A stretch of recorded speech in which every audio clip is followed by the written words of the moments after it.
Hello there! Do you like suffering? I'm not asking you if you like challenge. I'm asking you, do you like pain? Do you like your mods unbalanced, untested and player unfriendly?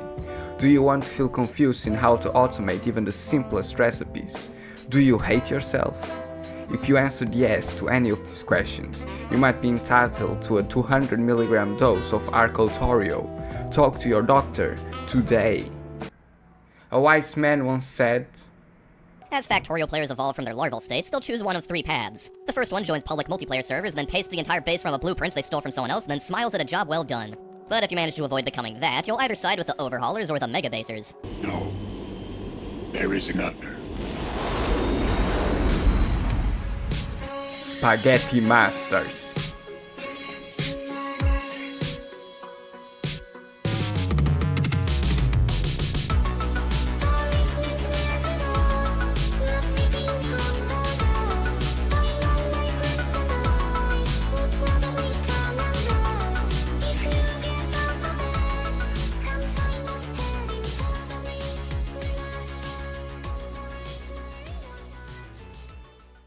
If you ever played space exploration to completion, not simply creating an enormous, intelligent, unidirectional rail system with a spaghetti depot area connected to the surface by space elevator, and then after hundreds of hours not even finishing it, you're probably familiar with arcospheres. A cyclical ingredient that never exhausts, but simply changes shape. In space exploration, arcospheres exist in order to provide a limited, unique logistics challenge. They appear late into the progression, are a relatively limited resource, and have their own place in the crafting hierarchy, limiting their use to a limited amount of items and recipes. And so, they are pretty fun, I presume. What would happen if you had to use arcospheres for everything? Since the beginning of the game, for even the most basic recipes, until the end of the game. The objective is simple: win the game. Biters on, random seed, slightly reduced cliffs, we can have a little treat. Well, that and not making a train base. I've made too many of them. Unidirectional neurodivergent train base? Yup. Schizophrenia nullius train base? Yup. Normal train base? Yup. I'm sick of trains. All the logistics challenges will be dealt with belts. Trains will only be used for a very special purpose, delivering napalm to the front lines. And you know what else? No main bus. Making a main bus does not magically increase the number of real throughput belts, it simply organizes them into a straight line. Some people take pride in their clean builds, some people take pride in their UPS efficient builds, factories. But before we start cooking for real, we need to make it through the early game. This mod makes the early game horrible. All the staples of early automation we all know and love have been transformed into freaky, disfigured monstrosities. They take in some arcospheres, they spit out different arcospheres that need to be reconverted into the right arcospheres for every recipe. At least the mod is merciful in that smelting does not require arcospheres. Otherwise, forget about slow progress. You'd have to advance through the game by pure Brownian motion. So this early game will be long, and early automation will be pure unadulterated pasta al dente. And to make things worse, you might have noticed we spawned in a desert. So there are very few trees to absorb our pollution and make power poles from. At least the ores are pretty close together, albeit a bit far away from the water. Let's try and craft some right. We need arcospheres. At least in the desert there are plenty of rocks, giving us free coal and stone. And we'll need the coal to make rock, paper, scissors arcospheres. This will be our red science level arcospheres, our tier 1 arcospheres. We make raw spheres from coal, then initialize them into jutsu. At least we can manipulate this tier of arcospheres by hand. Later on, only machines will be able to manipulate the orbs. Rock becomes paper, paper becomes scissors, scissors become rock. Simple. And why do you need to convert them, you ask? because you put in certain things in and you get other things out. So let's try and craft some. So, what a playthrough, huh? What makes things harder than this needs to be is the fact that arcospheres are consumed by a recipe only to be returned as different arcospheres of the same tier. And Factorio's crafting system is not tracking the return of the transformed arcospheres, so the game thinks we can craft less things than we can actually craft. But at least we've got some basic miner and furnace setups and a coal square going. Soon we craft some power, a lab, enough science for automation, and now we think. How are we going to tackle this challenge? Well, let's do some basic automation and... Well, I guess we should start working on a stack then. But damn, it is hell to craft anything. I really need to do some basic automation. But how though? After a small break in order to communion with the elder gods, I am ready to try and tackle our problems. Remember, this is just our starter base, and we will do some renovation and maintenance as appropriate. So let me just do this. It is not like we have enough arcospheres to utilize a full belt of iron anyway. So here's the Factorio certified early red science and gear automation. We need this to get Military 1 squared away with. Since there are a few trees to absorb our pollution, the biters are going to get angry fast, and I'd rather be on the offense rather than on the defense. However, due to lack of resources and heavily defended bases... Ew, so many worms! I was not able to turret those creepy bases with great success. But hey, at least we get some breathing room.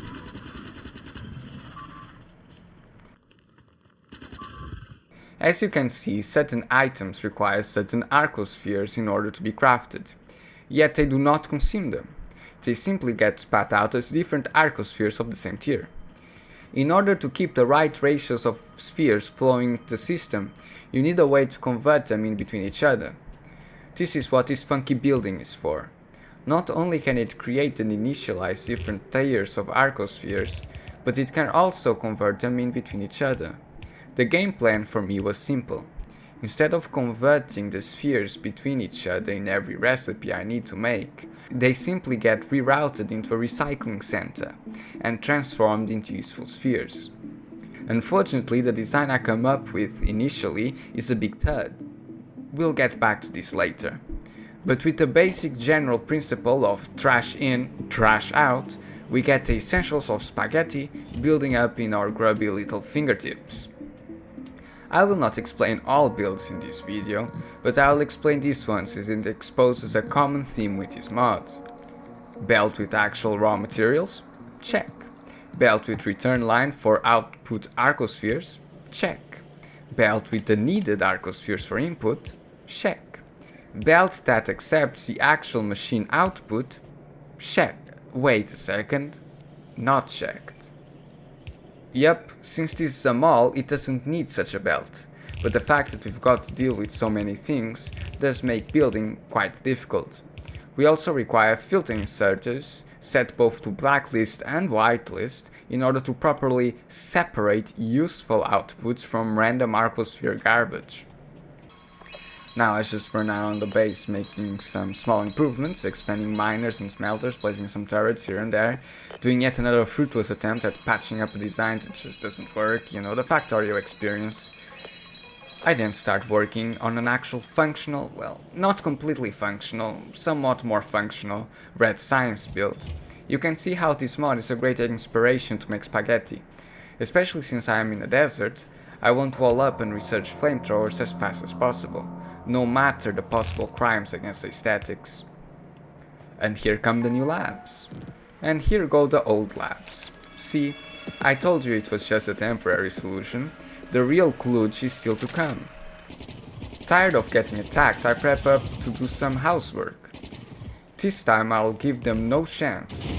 Feel the power of turret spam. See, I told you I half knew how to play this game.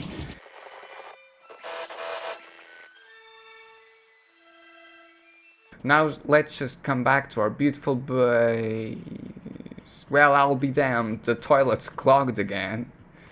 We quickly band-aid our lethargic factory together, and just in time, because green science has just been researched, and we are going to need circuits and new orbs of doom. And this time there are 4 instead of 3, and the conversions are not so simple. This is a good opportunity to try and figure out a better system for dealing with the arcospheres. But first, the circuits. We just slap down the good old reliable 3-2 assembler setup and... for this! I forgot about the crapospheres. Now, take a bunch of inserters, add a pinch of underground belts and a smidge of weird routing, and you got ourselves some green circuits. That was fun. Now, the rest of the stuff we need for green science. Great. This cake is growing up nicely in the oven. Now to bootstrap some brand spanking new tier 2 elemental arcospheres which are made from... red science? Well, whatever, I still have some time to figure out a way to get this working. At the time I was laboring over the era that I would need to research circuits in order to automate the sphere successfully. I'll soon think that over and understand that in fact the solution is quite simple. Of course, after researching the circuit stack we don't need.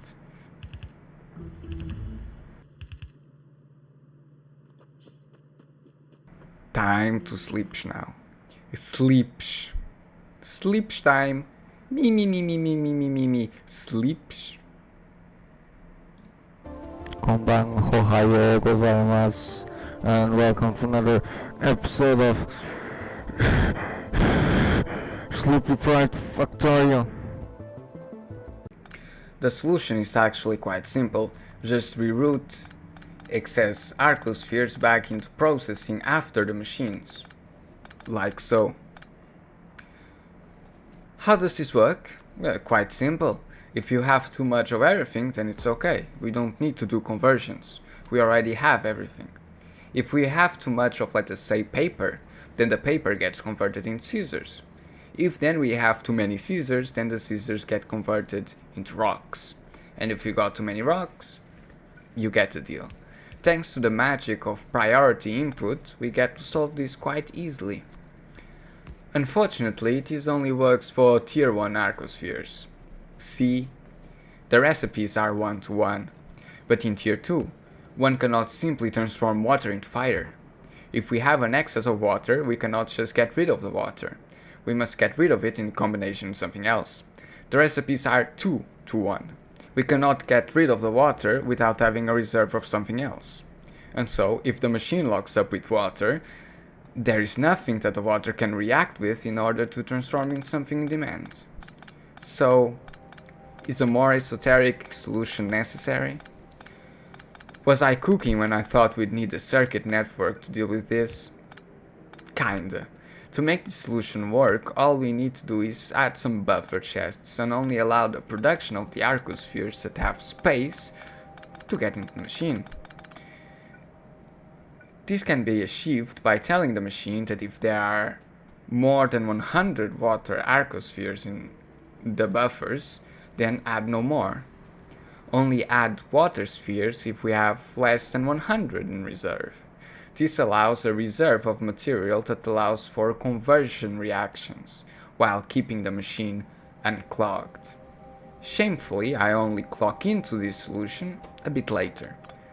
But who can blame me? The constant biter excursions into our safe space are easy enough to deal with, but slowly and surely drain our time, energy and attention. I want to very quickly progress to the tech tree and wall off with flamethrowers, but the recipes are a mess, and our attention divided. Nonetheless, we power through. The unborking of our tier 1 recycling center has given us a second wind, and uncock-blocked science production.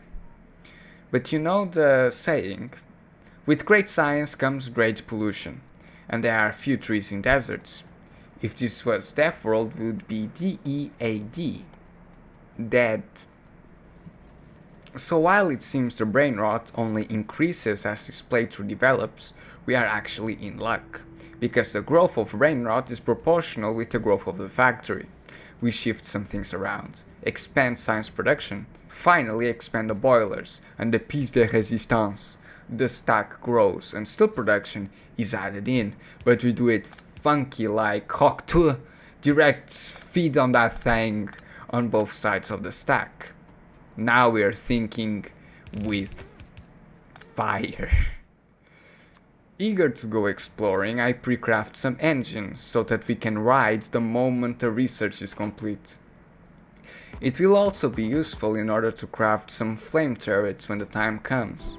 I also decide to color myself for added style points. Look at this neon green. No cock shame here, just a Factorio engineer unfettered by the values of the slave revolt in morality.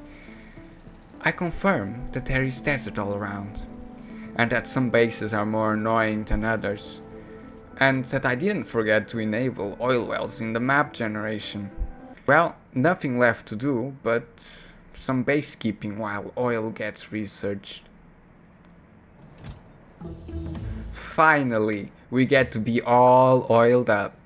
There is no party like a Factorio engineer party. But since the blue pills still haven't kicked in and the Xenos all around threaten to destroy our lustrous civilization at every turn, I take some time to further prepare myself to establish a semi-permanent outpost in Bug Country. Me me me me me me me me me me me me me me me. We get right to business. Not wanting to wait for trains, I build a pipeline.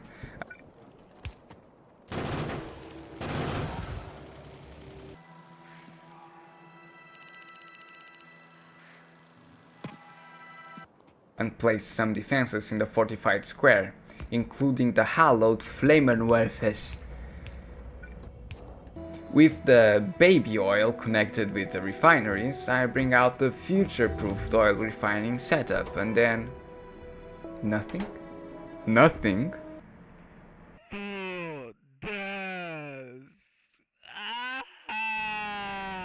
It seems even liquid recipes require the orbs of gloom. I guess it makes sense, but mentally I was not on it. Still, I quickly get it working. And then I drive around looking for possible sources for all the annoying attacks. And although I am low on supplies, I try and trim some of the attack front.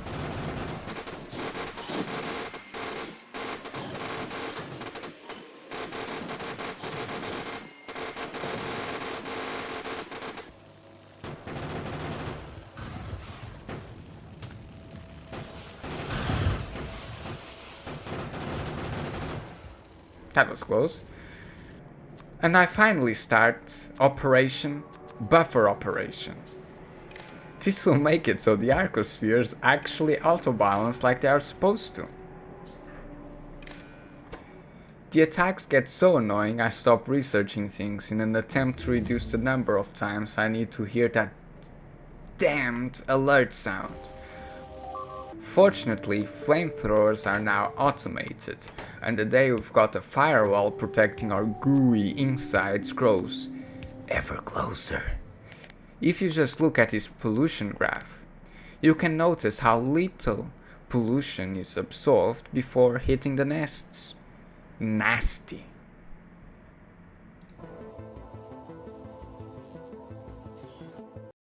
Let's take this opportunity to really see how beautiful our base has been growing. It looks like an organic splooge, oozing and growing all around. Fascinating.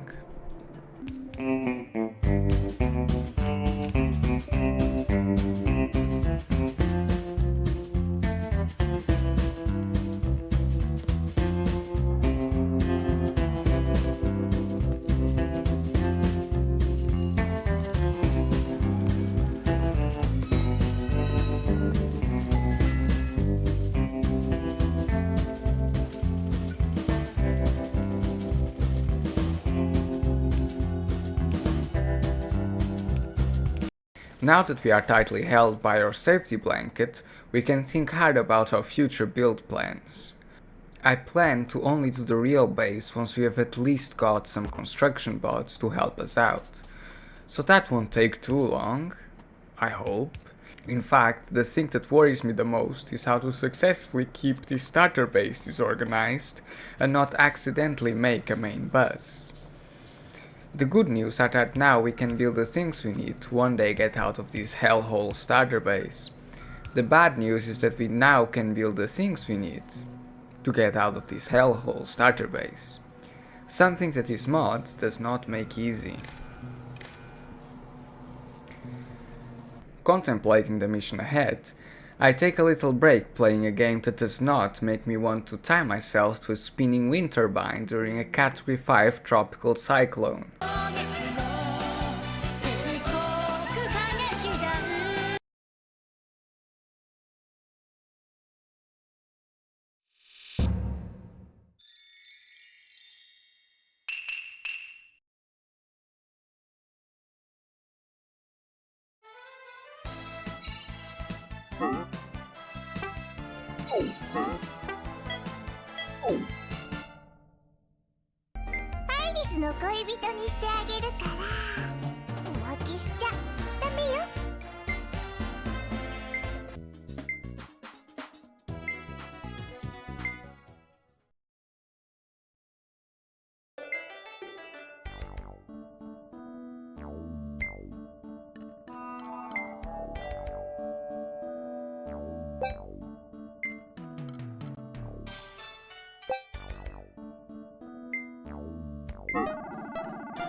Sakura, my beloved, I love you, aishiteru baby, Masani, Japanese beauty, Saiko.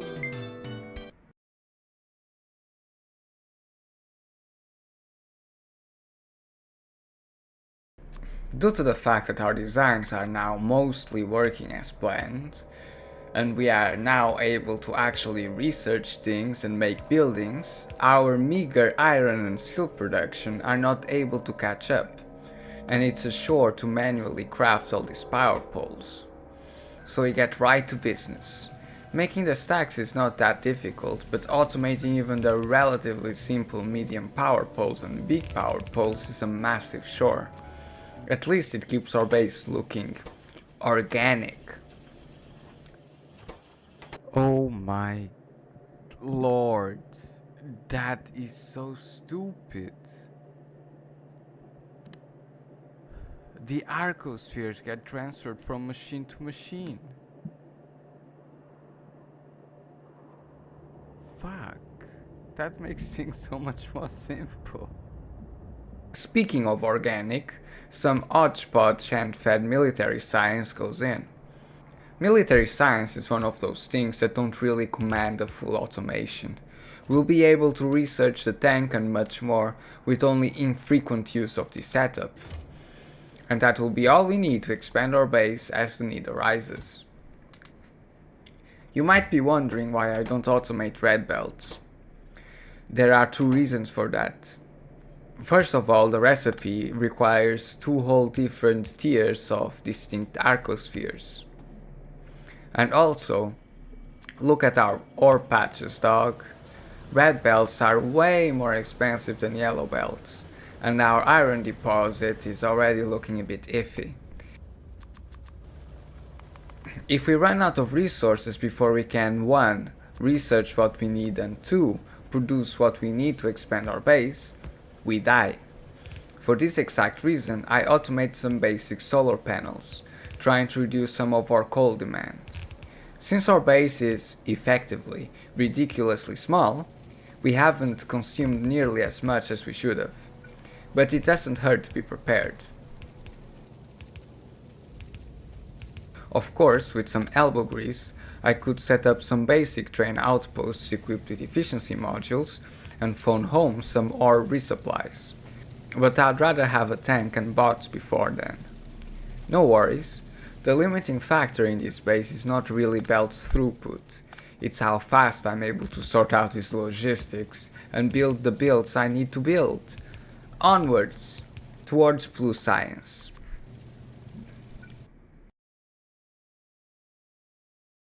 To get bots and the tank, we are going to need blue science. To get blue science, we are going to need red circuits. To get red circuits, we need green circuits. Fortunately, the mod allows us to use more complex arcospheres in certain recipes in order to increase yield. Let us call these free productivity modules. In fact, the recipes produce more things for the same amount of time, effectively increasing speed as well. And since we have already got a machine that produces, distributes and auto-balances elemental arcospheres, I would be stupid not to use them. Especially since earlier, while making the big power poles, I'd made a wonderful discovery. And armed with this knowledge, we proceed to apply it to our green circuit build, essentially allowing us to use ye old reliable 3 cables to 2 circuits assembling strategy. This design works because the frugal copper wire recipes outputs can all be fed into green circuits inputs. Well, this design actually has an itty-bitty flaw, but it doesn't really matter in the long run. Have you figured it out? Even if you don't know the answer, make sure to drive engagement and comment down below. Like, comment, subscribe. Sacrifice firstborn to the Antichrist, global machinic capital taking over the human psyche under the form of internet content. Congratulations! You noticed before I did. The recipe is more efficient than the vanilla one, so it actually overproduces copper wire, deadlocking the entire machine. Yippee! I only noticed many hours into the future while I was making the real base. Anyway, that's green circuits then. Yippee! All the while our laziness in actually fully building the walls the first time around keeps us busy repulsing biter excursions. I can't wait for bots. Have I said this before? I can't wait for bots. Bot.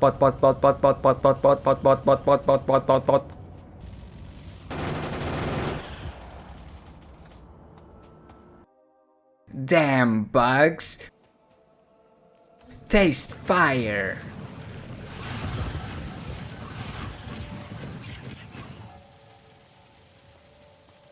Now for the red circuits. 4 wire assemblers for whatever how many red circuit assemblers. The building of this build is complicated by the arcospheres, but we can save on some routing by making the copper wire assembly into its own self-contained unit. Since copper wire outputs the arcospheres it requires as inputs, we do not need to hook them up to the recycling plant, saving on belt throughput needs on the long run. However, we do end up with a quite funky circular belt design that we put to the side of the main build. Looking an awful lot like a tumor, I might add. At least I hope it is benign.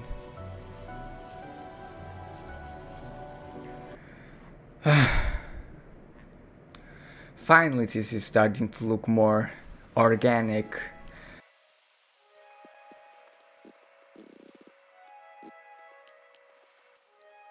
Random plastic build with pilfered coal line and inane routing of arcospheres? Check. With plastic finally hooked up, red circuits are now finally happening. I take the opportunity to build a small buffer, so that they might accumulate while I work on other stuff. Buffers are always a good idea, because they'll smooth out any spikes and drops in the production/consumption of things in the factory. In fact, in a train base, the loading/unloading areas themselves function as buffers. This is one of the reasons that you can throw trains at almost any logistical problem and succeed, especially when ease of expandability and self-healing design is your priority. Except when everything inevitably deadlocks because of a misplaced signal or a mal-designed junction. Guess that there aren't any silver bullets for anything, huh? But red circuits aren't the only thing we need to make blue science. We'll need tier 3 arcospheres, whose naming convention this time is based on the 7 deadly sins. Envy, gluttony, greed, lust, pride, sloth, and Wrath, the 7 canonical Xenospheres. Remember how in our elemental sphere build, each sphere got its own belt in the output side, that was then ad hoc split and combined with the other spheres before going into our assembly lines. There is something deeply annoying about this ad hoc nature, and if I want to build my actual base ever, I'll need a better logistical solution. This is where our new build goes in. We'll need to make use of the circuit network, but that is no problem for big brain Factorio players such as ourselves.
So, how does it work? Firstly, there are 2 loops, a main loop that goes around the factory and a conversion loop that takes and converts unneeded Xenospheres into needed Xenospheres. These loops are connected in 2 places, a filtered input into the conversion loop and an output from the conversion loop into the factory loop. There is also a top-up belt that connects into the conversion loop that makes sure that there is enough of an arcosphere reserved for the conversions to work, and a blow-off belt to make sure the conversion loop does not overfill. Before the unsorted spheres can get into the conversion loop proper, they are filtered twice. Firstly filtered off the main line in order to make sure that the spheres that are in excess are removed from the main loop, and then filtered again into separate buffers. Then when the machine detects a shortage of certain Xenospheres in the main loop, it injects the required Xenosphere input from the buffer into the conversion loop.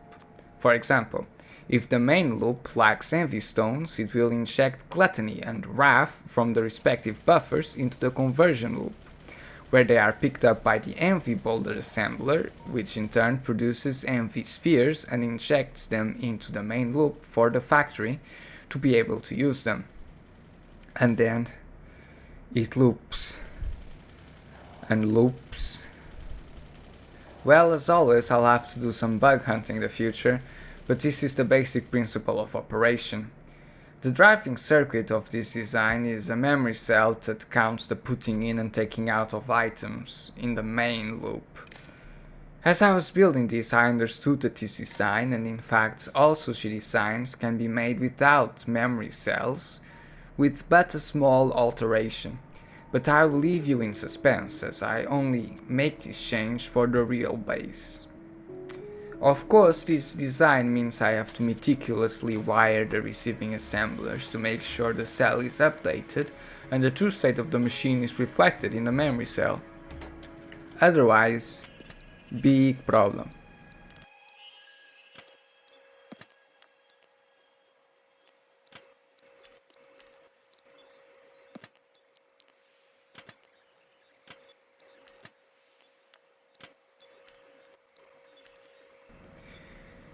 At least there are several ways to count inputs, both with inserters into chests, into assembly line, and with inserters into assembler directly, and probably many other esoteric ways. We also have to count the arcospheres that the machines spit out, since arcospheres are never consumed, only transformed. So that's the short of it. The circuits are not very complex either. They simply check for very simple conditions. All in all, a simple design.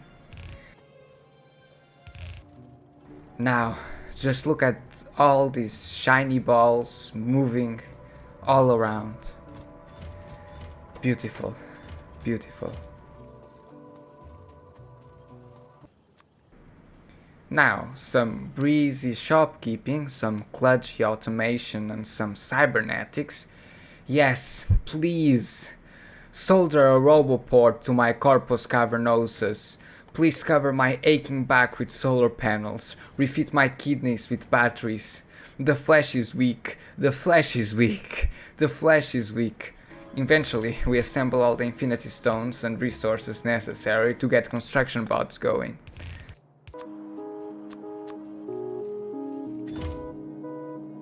All that is left is some cliff explosives and tank shells.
We are thrown into this world and come to realize ourselves in it.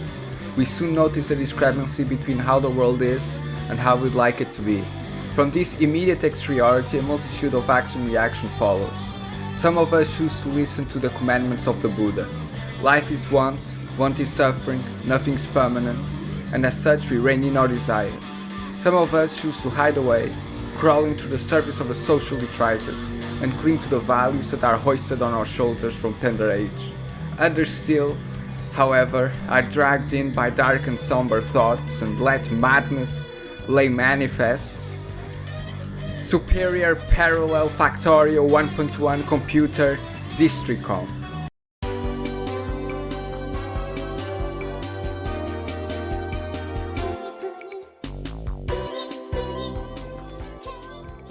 I'll spare you the techno babble. It is quite impossible to understand how much this little contraption rotted my brain.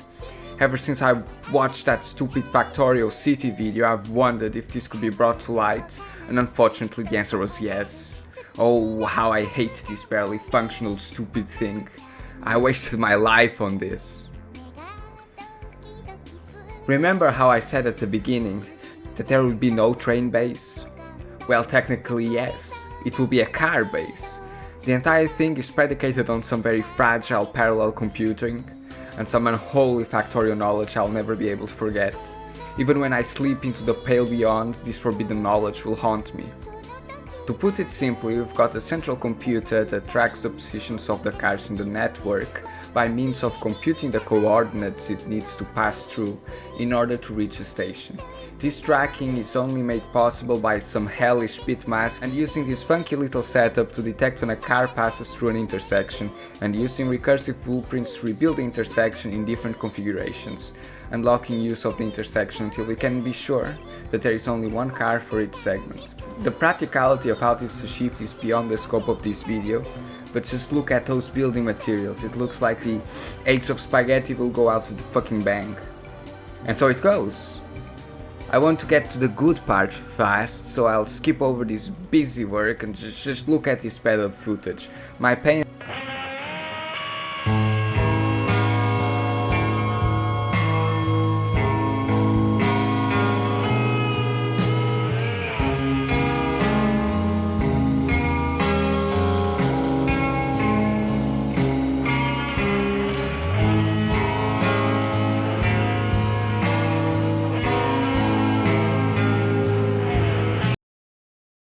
I admit it. I wasted my time. One week of my time chasing a stupid dream. I think it would be possible, but only with a redesign along the way. It works alright, mostly. It's just very laborious to set up the station, especially with all these stupid arcospheres, not to mention all the weird design quirks. And I feel like the design will be extremely easy to deadlock without at least one more week of development. Let's face it, probably more.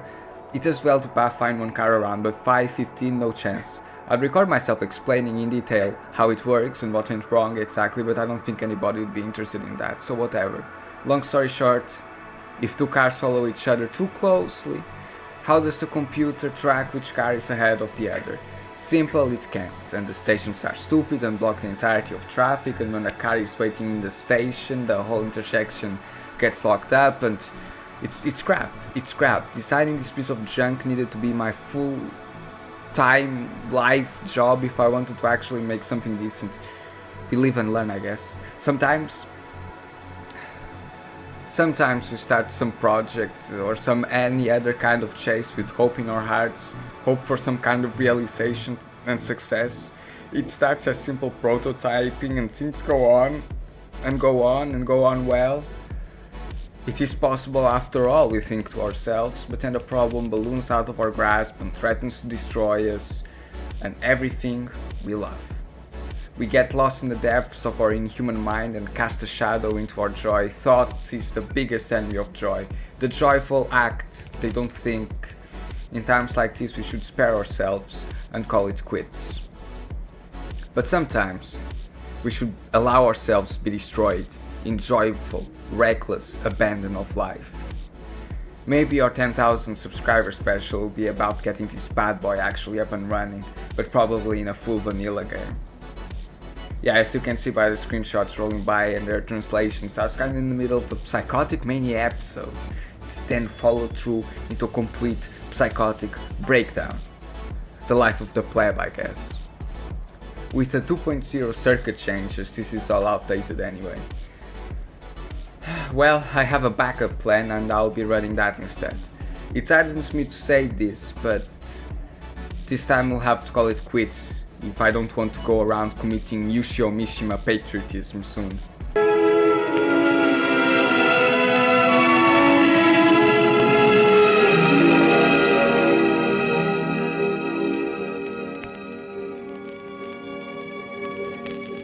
This special main bus design should be easily expandable and plug and play. Just throw everything to the same belt and let the machine sort it out. Let us hope it is more successful than the thing. As you can see, it works just like a sushi belt but better. It only requests items when it actually needs them and self-cleans up spillovers most of the time. You see, this system is controlled by two main things: blow by, spillover, and soak up. Blow by is how much material fails to enter the correct machine and instead goes through the return belts for another go around. Soak up is how efficiently spillover is compensated by the functionings of the machine. All these splitters have a priority output, trying to push all wanted material to the side and into the machine, and letting unwanted material and excess keep going forward, hopefully into other machines. But this process is imprecise and lossy, so it needs some time to clear up. And just one misplaced belt results in carnage. But after some fixing up, it slowly unclogs itself. Hopefully it is stable enough. And it kinda looks like a DNA double helix, Subarashi, truly organic this. Our dream from the intro totally came into reality, guys. Totally. Now the very fun task of getting back to blue science. Yippee. I left some space for automating red belts. Maybe I'll use it in the future. I won't.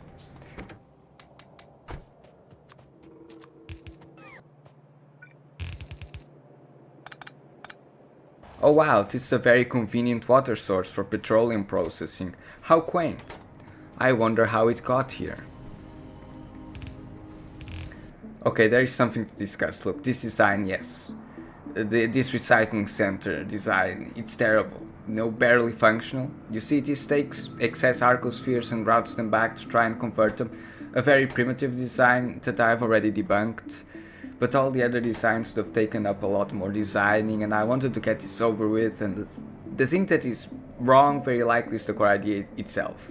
You see, unless you got two arcospheres in excess, it doesn't really work. The car thing isn't my only failure. The centralized recycling center design, is fatally flawed. It just limits throughput a lot. I should have made a personalized logistical conversion solution for each and every build, taking care to make everything self-sufficient. I should have made a main bus rather than torturing myself with an even more idiotic than required early game just for the lols. I should have used trains for more things and carrying flamethrower fuel, because that's now useless. But I guess that this is the true cost of innovation. You can't just make something actually new and unique without a lot of pain. And most of the time the pain isn't even going to be worth it. You're just going to fail and fail and fail. Most uncommon ideas are exactly that, because they are terrible ideas. There's a reason that there are only X number of tried and tested ways to make a Factorio base. Because they actually work and are actually fun to play. But who knows, maybe I'll be having a better time if I wasn't playing this stupid mod.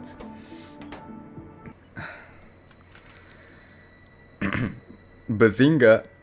I only needed to reverse the way it worked. If instead of taking arcospheres overflowing the output side back in, we first fill up missing arcospheres in the input side, it now works. Crisis averted. If only we weren't already screwed. Yep, it's all about improving soak-up. Blue science. More stupid spheres. Did I ever tell you how boring these builds are to configure?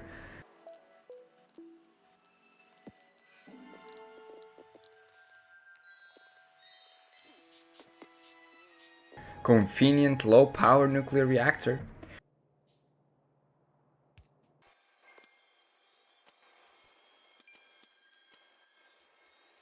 The realization that this base will barely finish the game really is arcospheres limit our max production greatly. Look how slow red circuits are. Purple science. We are dealing with so little throughput that spaghetti makes a return. Yellow science. Oh, these late game sciences are just a joy to make with basically zero red circuit production per minute. Terrible science production. I don't think I've ever managed to make such a horrible base. It looks like the double helix exploded. Not surprising with these amounts of ionizing radiation. And then I notice, the planisphere recipes are very unbalanced. Take a look at this. To make Saturn we need Mercury, to make Mercury we need Mars, to make Mars we need Saturn. Basically we need to be very careful at balancing the spheres. For this not to deadlock, it deadlocked. The machine was not balancing itself properly. And now we are filled with useless spheres. I thought the design that worked for 2-to-1 arcospheres would work for the 3-to-1 arcospheres, but in fact it just doesn't work. All I can do is clutch and hope for the best. We have made way too many spheres and they are just all the wrong spheres. Some logibots would have helped as well, but come on, you stupid base. I only need to get one rocket out of you. Okay, that's half working now. This doesn't work. Gosh, why not? Why is everything not working now? I want to leave. I give up. Just get me out of here.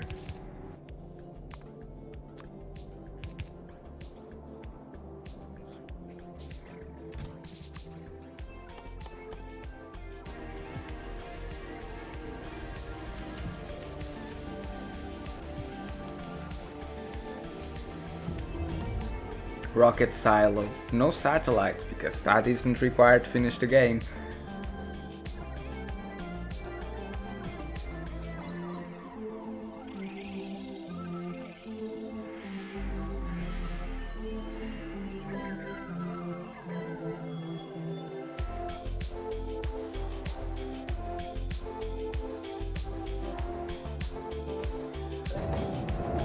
finally free.